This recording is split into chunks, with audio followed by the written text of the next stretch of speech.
Kung titignan mo yung pupuntahan, di ba parang malayo? Pero pag lilingunin mo yung pinanggagalingan, malayo ka na. Hindi mo malalaman kung hindi ka susubok. Ang buhay ay isang malaking sugal.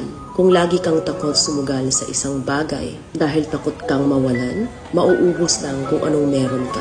Kung hindi ka mawawalan, hindi ka rin magkakaroon.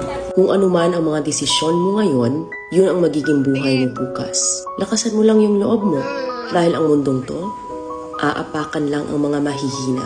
Ibangon mo palagi ang sarili mo. Balang araw, magugulat ka na lang na ang layo na pala ng narating mo. Kahit mabagal ang progress, basta may usap at kumikilos ka. Okay na yan.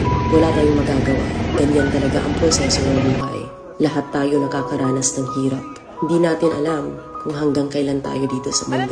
Kaya mas piliin mo maging mabuting tao. Ang pinakayaman na maituturing natin sa sarili ay ang ating mga pangarap. Kapag handa kang abutin yung mga pangarap mo, hinding-hindi ka maghihirap. Kung lagi kang may pinagdaanan sa buhay or pagsubok, pruweba lang yan na isa kang magiting na sundalo. Sa mga pagsubok, diyan ka aangat, diyan ka babaguhin. Yung tatag mo kung paano ka mag-ayos ng problema. Hindi ka magtatagal sa mundo. Lubos-lubusin mo na. Gawin mo yung mga bagay na handang iangat ang sarili mo.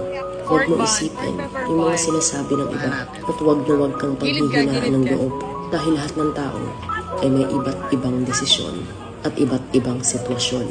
Huwag ka lang mawala ng pag-asa. Hindi mo naman kailangan madaliin lahat. May proseso ang bawat ganap mo sa buhay. Alam mo kung ano yung nakakapagod? Ang palaging patunayan ang sarili mo sa ibang tao. Sa mundong to, piliin mo ang hindi magarbo. Keep it low-key ka lang. Simple. Na kahit na alam mong meron ka, hindi ka babaguhin ng pera.